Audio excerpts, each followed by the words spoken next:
Assalamualaikum warahmatullahi wabarakatuh. Perkenalkan, nama saya Widya Cahya Pratiwi dengan NIM F1081231031032. Baik, langsung saja kita masuk ke materi dari tugas 2 ini. Di sini ada dua materi.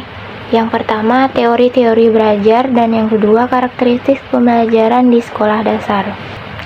Yang pertama, teori-teori belajar. Apa sih teori belajar itu?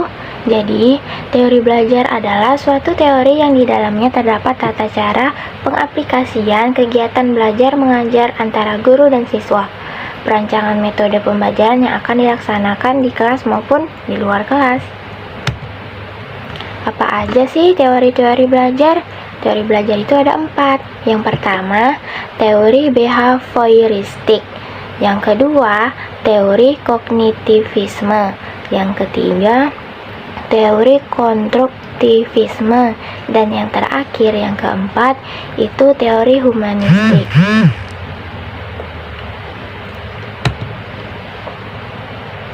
Yang pertama, kita akan membahas tentang teori behavioristik. Apa sih teori itu? Teori behavioristik itu merupakan teori belajar yang lebih menekankan pada perubahan tingkah laku, serta sebagai akibat dari interaksi antara stimulus dan respon. Yang kedua, apa sih kelebihannya? Kelebihan dari teori behavioristik itu, yang pertama, membiasakan guru untuk bersikap jeli dan peka terhadap situasi dan kondisi belajar. Lalu yang kedua, guru tidak membiasakan memberikan ceramah sehingga murid dibiasakan belajar mandiri. Jika murid menemukan kesulitan baru, bisa ditanyakan pada guru yang bersangkutan. Yang ketiga, mampu membentuk suatu perilaku yang diinginkan, mendapat pengakuan positif, dan perilaku yang kurang sesuai mendapat penghargaan negatif yang didasari pada perilaku yang tampak. Yang keempat, dengan melalui pengulangan dan pelatihan yang berkesinambungan, dapat mengoptimalkan bakat dan kecerdasan siswa yang sudah terbentuk sebelumnya. Jika anak sudah mahir dalam suatu bidang tertentu, akan lebih dapat dikuatkan lagi dengan pembiasaan dan pengulangan yang berkesinambungan tersebut dan lebih optimal. Yang kelima, bahan pengajaran yang telah disusun hierarkis dari yang sederhana sampai yang kompleks, dengan tujuan pembelajaran dibagi dalam bagian-bagian kecil yang ditandai dengan pencapaian suatu keterampilan tertentu, mampu menghasilkan suatu perilaku yang konsisten terhadap bidang tertentu. Yang keenam, dapat mengganti stimulus dengan stimulus yang lainnya, dan seterusnya sampai respons yang diinginkan muncul. Yang ketujuh, teori ini cocok untuk memperoleh kemampuan yang dibutuhkan praktek dan pembiasaan yang mengandung unsur-unsur kecepatan, spontanitas, dan daya tahan.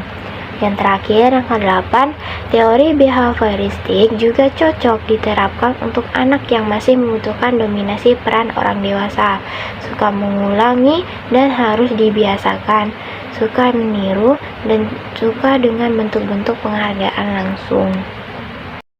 Lalu kita masuk ke kelemahan teori behavioristik. Yang pertama, sebuah konsekuensi untuk menyusun bahan pelajaran dan bentuk yang sudah siap. Yang kedua, tidak setiap pelajaran dapat menggunakan metode ini. Yang nomor 3, murid itu berperan sebagai pendengar dalam proses pembelajaran dan menghafalkan apa yang didengar dan dipandang sebagai cara belajar yang efektif. Yang keempat, penggunaan hukuman yang sangat dihindari oleh para tokoh behavioristik justru dianggap sebagai metode yang paling efektif untuk menertibkan siswa. Yang kelima, murid dipandang pasif, terlalu perlu motivasi dari luar juga, dan sangat dipengaruhi oleh penguatan yang diberikan oleh guru.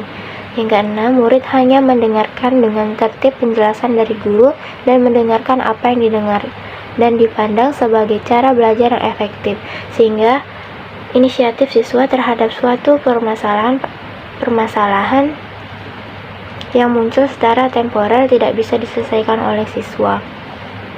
Yang ketujuh, cenderung cenderung mengarahkan siswa untuk berpikir linier, konvergen, tidak kreatif, tidak produktif, dan menundukkan siswa sebagai individu yang pasif. Yang kedelapan, pembelajaran siswa yang berpusat pada guru, bersifat mekanistik, dan hanya berorientasi pada hasil yang dapat diamati dan diukur. Yang terakhir, yang ke-9, penerapan metode yang salah dalam pembelajaran mengakibatkan terjadinya proses pembelajaran yang tidak menyenangkan bagi siswa, yaitu guru sebagai senter, otoriter, komunikasi langsung satu arah, guru melatih dan menentukan apa yang harus dipelajari murid. Lalu kita masuk ke teori yang kedua, yaitu teori kognitivisme. Apa sih teori kognitivisme itu? Jadi, teori kognitif adalah teori yang umumnya dikaitkan dengan proses belajar. Kognisi adalah kemampuan psikis atau mental manusia yang berupa mengamati, melihat, menyangka, memperhatikan, menduga, dan menilai.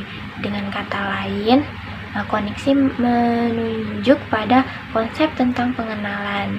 Jadi, teori kognitif itu menyatakan bahwa proses belajar terjadi karena variabel penghalang pada aspek-aspek kognisi seseorang. Teori belajar kognitif lebih mementingkan proses belajar daripada belajar itu sendiri. Selanjutnya kita masuk ke kelebihan teori kognitif. Yang pertama, sebagian besar dalam kurikulum pendidikan negara Indonesia lebih menekankan pada teori kognitif yang mengutamakan pada pengembangan pengetahuan yang dimiliki pada setiap individu. Yang kedua, pada metode pembelajaran kognitif, pendidik hanya perlu memberikan dasar-dasar dari materi yang diajarkan untuk mengembangkan dan kelanjutannya diserahkan pada peserta didik, dan pendidik hanya perlu memantau dan menjelaskan dari alur pengembangan materi yang telah diberikan. Yang ketiga, dengan menerapkan teori kognitif ini, maka pendidik dapat memaksimalkan ingatan yang dimiliki oleh peserta didik untuk mengingat semua materi-materi yang telah diberikan. Karena pada pembelajaran kognitif salah satunya menekankan pada daya ingat peserta didik untuk selalu ingat akan materi-materi yang telah diberikan. Yang keempat, menurut para ahli kognitif itu sama artinya dengan kreasi atau pembuatan satu hal baru atau membuat sesuatu yang baru dari hal yang sudah ada. Maka dari itu, dalam metode belajar kognitif, peserta didik harus lebih bisa mengkreasikan hal-hal baru yang belum ada atau menginovasikan hal-hal yang sudah ada menjadi lebih baik lagi. Yang kelima, metode kognitif ini mudah untuk diterapkan dan juga telah banyak yang diterapkan pada pendidikan di Indonesia dalam segala tingkatan. Dan lalu kita masuk di kelemahan dari metode pembelajaran kognitif ini. Jadi, pada dasarnya, teori kognitif ini lebih menekan pada kemampuan peserta didik dan kemampuan ingatan masing-masing peserta didik, sehingga kelemahan yang terjadi di sini adalah selalu menganggap semua peserta didik itu mempunyai kemampuan daya ingat yang sama dan tidak dibeda-bedakan. Lalu, ada kalanya juga dalam metode ini tidak memperhatikan adanya peserta didik dalam mengeksplorasi atau mengembangkan pengetahuan dengan cara-cara peserta didiknya dalam mencarinya, karena pada dasarnya itu masing-masing peserta didik memiliki cara yang berbeda-beda. Terus apabila dalam pengajaran itu hanya menggunakan metode kognitif, maka dipastikan peserta didik itu tidak akan mengerti sepenuhnya materi yang diberikan. Jika dalam sekolah kejuruan hanya menggunakan metode kognitif tanpa adanya metode pembelajaran lain, maka peserta didik akan kesulitan dalam materi kegiatan atau materi. Lalu dalam menerapkan metode pembelajaran kognitif itu juga perlu diperhatikan kemampuan peserta didiknya untuk mengembangkan suatu materi yang telah diterimanya. Baiklah, kita lanjut ke teori yang ketiga, yaitu teori konstruktivisme. Apa sih teori konstruktivisme itu? Teori konstruktivisme adalah sebuah teori yang memberikan kebebasan terhadap manusia yang ingin belajar atau mencari kebutuhannya dengan kemampuan menemukan keinginan atau kebutuhannya tersebut dengan bantuan fasilitas orang lain. Lalu, apa sih kelebihannya dari metode pelajaran konstruktivisme itu? Yang pertama, berpikir. Artinya, dalam proses pembinaan pengetahuan baru, murid diajarkan untuk berpikir, untuk menyelesaikan masalah atau sebuah studi kasus dan dapat mengembangkannya menjadi sebuah ide atau membuat keputusan. Yang kedua, paham. Apa artinya? Artinya dalam proses pembelajaran itu murid harus terlibat langsung dalam pengembangan sebuah pengetahuan baru, sehingga peserta didik akan lebih paham dan boleh mengaplikasikannya dalam sebuah situasi. Lalu yang ketiga itu daya ingat. Artinya pada dasarnya dalam proses belajar, murid itu harus terlibat dalam secara langsung dengan aktif, sehingga mereka akan lebih lama dan ingat lebih lama semua konsep yang ada, yakni dengan cara murid melakukan pendekatan membina sendi kepahaman mereka. Dengan cara itu mereka akan yakin dalam menghadapi dan menyelesaikan masalah dalam situasi baru. Yang keempat itu kemahiran sosial. Artinya dalam proses belajar, kemahiran sosial itu diperoleh apabila seorang murid itu berinteraksi dengan guru dan teman-teman lainnya dalam membina pengetahuan baru. Yang kelima itu seru. Artinya dalam proses belajar yang benar, peserta didik pastinya akan terlibat secara terus-menerus, dan semakin lama mereka akan semakin paham, semakin ingat, dan lebih yakin dalam memutuskan sebuah pengetahuan baru.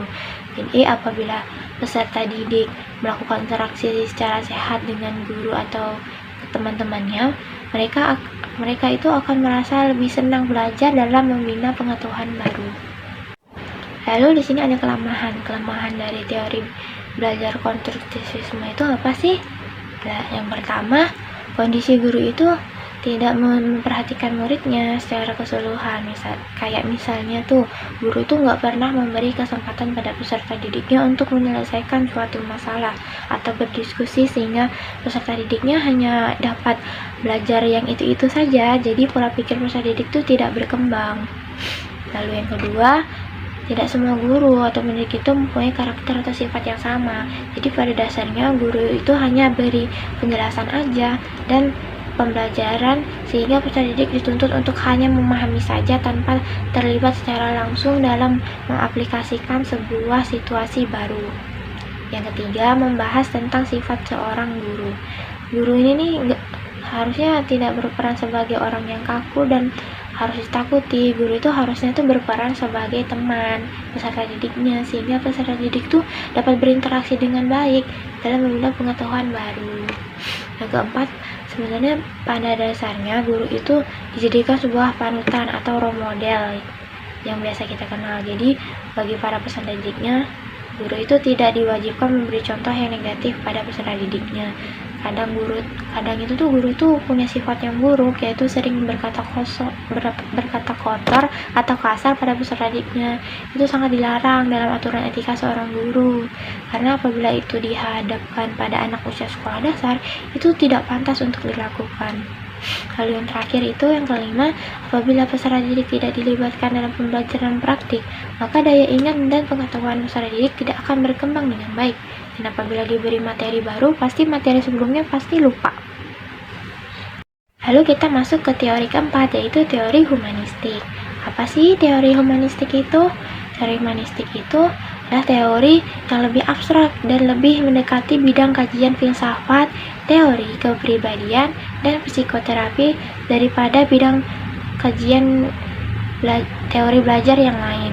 Jadi teori humanistik itu lebih banyak berbicara tentang konsep-konsep pendidikan untuk membentuk manusia yang dicita-citakan, serta tentang proses pembelajaran dalam bentuknya yang paling ideal. Lalu apa sih kelebihan teori humanistik? Yang pertama, selalu menekankan akan hal-hal yang bernuansa demokratis, partisipasif, dialogis, dan humanis. Yang kedua, sesuai pembelajaran yang saling menghargai, adanya kebebasan berpendapat, kebebasan mengungkapkan gagasan. Yang ketiga, keterlibatan peserta didik dalam berbagai aktivitas di sekolah, dan lebihnya adalah kemampuan hidup bersama di antara peserta didik lainnya, tentunya mempunyai pandangan yang berbeda-beda. Lalu kita masuk ke kelemahan teori humanistik. Yang pertama, teori humanistik itu tidak bisa diuji dengan mudah. Lalu yang kedua, banyak konsep dan psikologi humanistik seperti misalnya orang yang telah berhasil mengaktualisasi dirinya. Ini masih buram dan subjektif. Yang ketiga, psikologi humanistik mengalami pembiasaan terhadap nilai individualis. Masuk ke materi ya, tentang karakteristik pembelajaran di sekolah dasar. Jadi, ada dua karakteristik pembelajaran di sekolah dasar. Yang pertama, karakteristik pembelajaran di kelas rendah. Dan yang kedua, karakteristik pembelajaran di kelas tinggi. Yang pertama, karakteristik pembelajaran di kelas rendah. Jadi, menurut Anita dan kawan-kawan, mengatakan pembelajaran di kelas rendah dilaksanakan berdasarkan rencana pembelajaran telah dikembangkan oleh guru. Proses pembelajaran ini harus dirancang oleh guru sehingga kemampuan siswa, bahan terbuka, proses belajar, dan sistem penilaian sesuai dengan taraf perkembangan siswa. Selain itu, harus dipahami bahwa proses pembelajaran harus dikembangkan secara interaktif. Dalam hal ini, guru berperan penting dalam menciptakan rangsangan yang responsif agar siswa sadar terhadap kejadian di sekitarnya. Di sisi lain, siswa sekolah dasar yang kelas rendah itu masih memerlukan perhatian yang besar. Karena apa? Karena mereka sering kurang konsentrasi serta memiliki kecepatan belajar dan minat beraktivitas yang rendah. Jadi, oleh karena itu, diperlukan ketelitian dari guru untuk menciptakan proses pembelajaran lebih menarik. Lalu, di sini ada strategi karakteristik pembelajaran di kelas rendah. Yang pertama itu ceramah, yang kedua itu tanya jawab, yang ketiga latihan atau drill, yang keempat belajar kelompok, dan yang terakhir yang kelima observasi atau pengamatan. Lalu kita masuk ke karakteristik pembelajaran di kelas tinggi. Jadi, menurut Anita dan kawan-kawan mengatakan bahwa esensi proses pembelajaran di kelas tinggi atau adalah suatu pembelajaran dilaksanakan secara logis dan sistematis untuk membelajarkan siswa tentang konsep dan generalisasi sehingga penerapannya dapat terjaga.